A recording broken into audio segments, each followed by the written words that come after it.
Mamma mia. Now, where to start?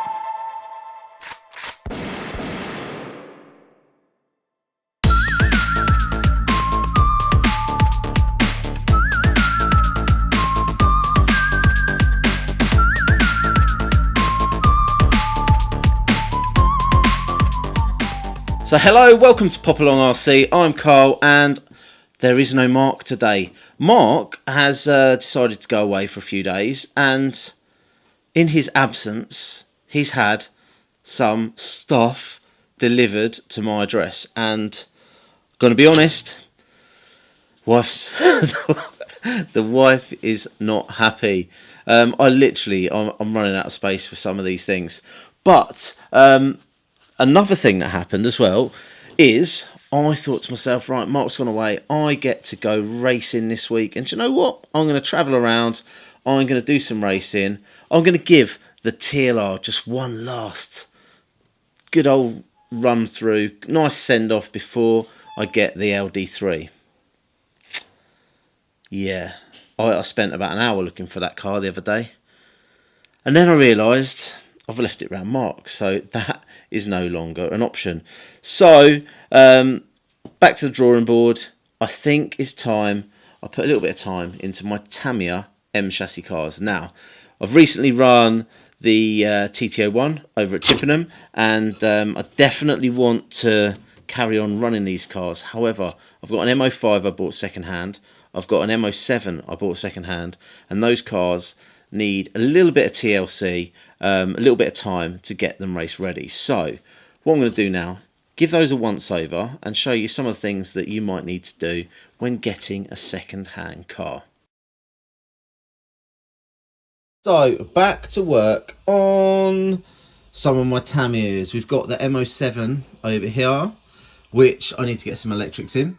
And I've also got the MO5 over here. When I got this MO5, it didn't have the battery mount that I wanted. So I've got myself a Racing battery mount, which I'm going to throw onto this, and hopefully we can get this car out running soon. So a little bit fiddly getting this top screw in, because you have to move this out of the way to get to it.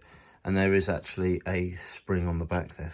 Quite a strong spring, but yeah, that's the first step. Here we have the ESC, and this is a Carson's 70 amp ESC, very similar to this one here, which is the Hobbywing 1060, a 60 amp ESC. Now, if you are a regular to the channel, you will know that recently I was running one of these, which is a 80 amp. This is the 1080, and it says they're crawler brushed ESC. There is another ESC, which you can look at, which is very similar, and that is this one here. So this one is the 1080 brushed G2. So a slightly upgraded version of the crawler one. And to look at, there's not a lot in it, but if we actually have a look at them up close, this is the crawler brushed 1080, and then in the box here, brand new, we have got the other 1080. Now this 1080, as you can see here, the capacitor in there is a lot bigger, which hopefully will give this car a little bit more punch. I've already got the program card because it came in this set, so I'm going to program this ready to race, and I'm going to stick this one inside the M07. So I'm looking to push this M07. I'm going to run it on a 21 turn and see how we get on.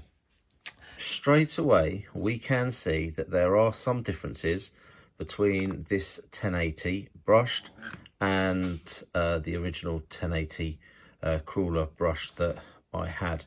Obviously we've mentioned the capacitor already, that is a lot bigger, but if we have a look here, you can see we've got these wires here. These are going to be for your power, so there's a switch, but when we normally have 3 wires coming out, we've actually got 5. So if we actually have a look at these extra 2 wires, what do they do? Well, the white one I believe is to do with real car mode, and that is a setup that you can have whereby you squeeze the trigger to go forwards, and then with this applied, and you just change a little setting on your radio, you squeeze the throttle again to go reverse. So it's almost like changing gears from forward to reverse rather than pushing your finger forward to reverse. So it should give you a little bit more sensitive control of your reverse.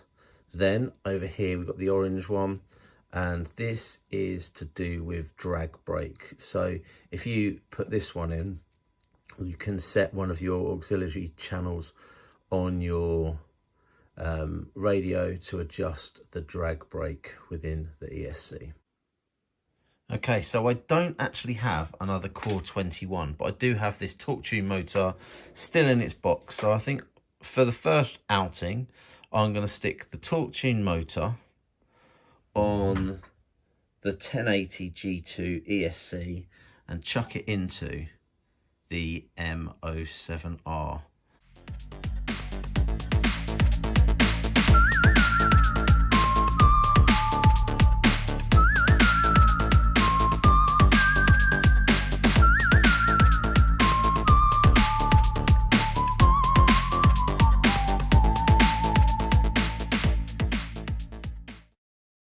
If you're a regular Tamiyas, you will know that they come with the plastic bushings. Granted, the M07R isn't one of the kits that does that. It's a race kit, so the race kits tend to come fully bull raced. But for most other cars, check out rcbearings.co.uk. So for now, what I am running in here is the RX391W. And that is the Sanwa receiver for this radio gear here. So this is the MX6, their entry-level budget radio. I've had this for a little while, not actually run it yet. I was thinking about putting it into my GT12. However, I've just got a lot more trust in my Spectrum when it comes to racing. So at the moment, this is the radio I'm using for my race buggies, for my race MTC, and also for the GT12.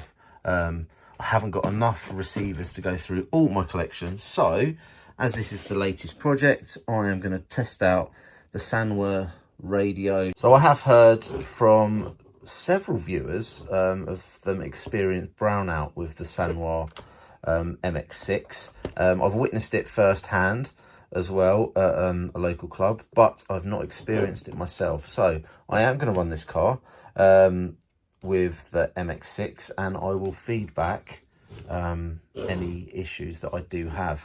The feel of the radio is quite nice, and that's what people say, that actually using the radio is really simple, easy to use, but if you are browning out, what I would recommend is going through the whole sort of calibration process before you actually use it, which I have done to double check that I've got my neutral points set. So hopefully if it does brown out, it goes to the neutral setting rather than full throttle. So yeah, let's see how we get on with that.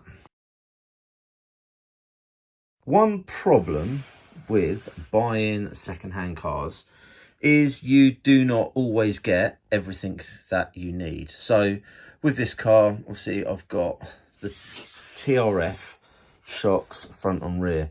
Now with TRF, Tamiya used to sell some mini springs, which I believe they've discontinued now, which is really quite frustrating. So I've had to find an alternative for that, and I have done that in the form of the Core RC shock sets. So let's have a quick look at what we've got over here. We have got there's another set somewhere. There we go, 3 sets of race springs. So in here we've got the medium set. You can see they've got these little colour spacers that you can stick onto the springs. There's a hard set, and over here we have got the soft set. So yeah, these are the Core RC springs, which are great for really honing the setup on the car. I think I will initially trust the previous driver of this car on base setup, and then I've got these sets that I can then modify the spring rates and things like that to try and get every last little bit out of this car. End goal is I'd like to run it at a national event and not come last, is where I'm heading with this car. Obviously, you've seen on the channel, Adam Burgess runs an MO7 at the Nationals. However, he is sort of a top national A finalist with whatever car he's given. So I am definitely not that standard a driver, but I do enjoy running these sorts of cars. All I need to do now is find a club meet where I can take these cars and test them out. Am I going to win first time out? Absolutely not. I haven't really had the opportunity to set out the trims, the endpoint adjust, all that sort of stuff. I can't really do till I'm on the track. So it'll take, like with every car that I run, it'll take a little while to dial these cars in. So I have currently got cars that are ready to race but not race ready. I've got the Atom 3. I desperately need to get out with that again, hoping to get over to Bedford soon and give that car a run. The MO5, I've got plenty of time to get that one sorted, because the plan is that one I will be running at the Iconic Cup next year, so no rush with that. The MO7, do you know what I was thinking? It might be quite nice to get that ready for the MTC Nationals. If I take it to the MTC Nationals, I'll get a practice, I think it's 3 qualifiers and 3 finals, so a good bit of time on the track with that car, so that might actually be an option. Anyway, that was just a quick video. Hopefully I will get out to do some racing this week. So I haven't actually mentioned anything about these cars here in front of me, so do like, subscribe, hit the old ding dong bell, and you can find out a little bit more about these cars very soon.